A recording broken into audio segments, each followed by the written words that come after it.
¿Te gustaría que tus piezas impresas en 3D luzcan como una verdadera obra de arte? Te voy a enseñar cómo darle este acabado de galería a tus piezas impresas en 3D. Comencemos con los materiales. El thinner será nuestro principal disolvente. También tenemos aquí diferentes tonos de dorado y color bronce. Usaremos también pigmentos para resina epóxica y acrílica blanca. Vamos a utilizar un pincel de cerdas bien gruesas y un frasco de vidrio. Empezamos con el lijado de la pieza. Este paso es fundamental para eliminar cualquier tipo de imperfección. En mi caso ya la había pintado previamente con una capa de anticorrosivo blanco en aerosol. Luego procedí a lijarla cuidadosamente. Lijamos muy bien toda la superficie. Puedes usar diferentes tipos de lija dependiendo del acabado que busques. Lijas más gruesas con numeración baja como una 220 y 320 son ideales para un lijado más agresivo, mientras que las más finas como una 1000 sirven para pulir la superficie y suavizarlas. Una vez que la pieza esté completamente lijada, aplicamos 2 capas de pintura acrílica blanca. Esto permitirá que la superficie quede ligeramente porosa y absorba mucho mejor los siguientes acabados que vamos a aplicar. Ahora pasamos al material estrella de este proceso, el betún de Judea. Utilizaremos nuestro pincel de cerdas gruesas y servilleta absorbente. Este es el producto que nos permitirá lograr ese toque envejecido y acabado de galería profesional. Es importante tener en cuenta que el betún puede aplicarse de distintas maneras. Todo depende del efecto final que quieras conseguir. La regla básica es clara, el betún funciona mejor sobre colores claros como blanco, marfil, dorado o plateado, ya que ahí el contraste se aprecia realmente. Algunas personas prefieren aplicarlo sobre la pieza ya pintada, en una capa ligera y uniforme, retirando el exceso con un paño húmedo, para dejar solamente un velo sutil que resalte los detalles. En mi caso decidí cubrir toda la figura con betún, acentuando las áreas donde quiero sombras profundas, especialmente en la base y en los pliegues más marcados, aplicando menos cantidad en las zonas donde busco un efecto de luz natural. Jugar con estas variaciones es lo que le da la profundidad y realismo al acabado.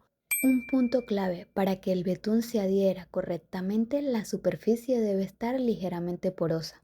Por eso decidí cubrir toda la figura con pintura acrílica blanca, porque la pintura acrílica tiende a sellar parcialmente la superficie, pero no la deja completamente lisa, que es lo que realmente buscamos al trabajar con betún. Si usas acrílicos mate, suelen dejar una sensación aún más porosa, a diferencia de los satinados o brillantes. También te cuento que con más capas de acrílico la porosidad disminuye, y si usas acrílicos muy diluidos con agua, la capa será aún más delgada y por lo tanto tendrá mayor porosidad. Recuerda que también el betún seca muy rápido, así que trabaja con agilidad y atención para obtener el resultado que buscas. Ya que terminaste de aplicar el betún de Judea en las áreas que elegiste, déjalo secar mínimo 1 hora y si puedes mejor de 12 a 24 horas para evitar que se mezclen. Pero si buscas aún un acabado envejecido, prueba a aplicar el dorado cuando el betún aún esté un poco pegajoso. Lograrás un efecto vintage increíble. Ahora pasamos a uno de los pasos más creativos, resaltar los detalles con tonos metálicos. Para esto utilizo pintura acrílica dorada en 2 tonos distintos y también un toque de bronce. La técnica que aplico es la del pincel seco. Cargo apenas un poco en el pincel y retiro el exceso en un paño y con movimientos suaves paso el pincel solo por los relieves. A continuación, incorporo pigmentos en polvo para resina epóxica en tonos negro carbón. Decidí aplicarlos con los dedos, frotando suavemente como si estuviera puliendo la superficie. Esta técnica me permite tener mayor control y lograr que el pigmento se integre mucho mejor en las áreas deseadas.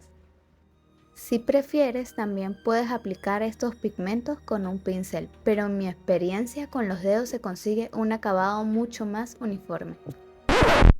Después de integrar los pigmentos, vuelvo a trabajar con los tonos metálicos, añadiendo pequeños toques de dorado y cobre en áreas estratégicas.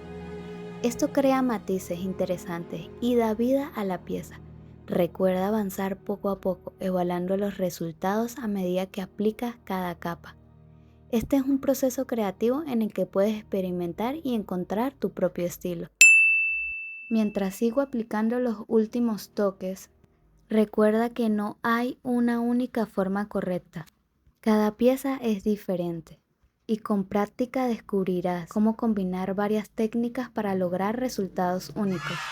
El color bronce lo utilicé para las partes de su armadura y también decidí agregar papel oro en la espada. Y ahora sí, finalizando, aquí está la pieza terminada. La verdad me encanta cómo quedó, las sombras profundas del betún, los reflejos dorados y ese acabado envejecido que le da un toque de galería. Cada ángulo tiene algo diferente que mostrar y eso es lo que más disfruto de este tipo de técnicas, que puedes jugar con ellas y darle tu propio estilo. Si te gustó este proyecto, te invito a suscribirte al canal y activar la campanita para no perderte los próximos videos. Déjame en los comentarios qué técnica te gustaría que probemos la próxima vez. Y sígueme en redes porque estaré compartiendo más ideas para llevar tus piezas 3D a otro nivel. Gracias por acompañarme en este proceso y nos vemos muy pronto con más tips y proyectos para tus creaciones en impresión 3D. Hasta la próxima, bye.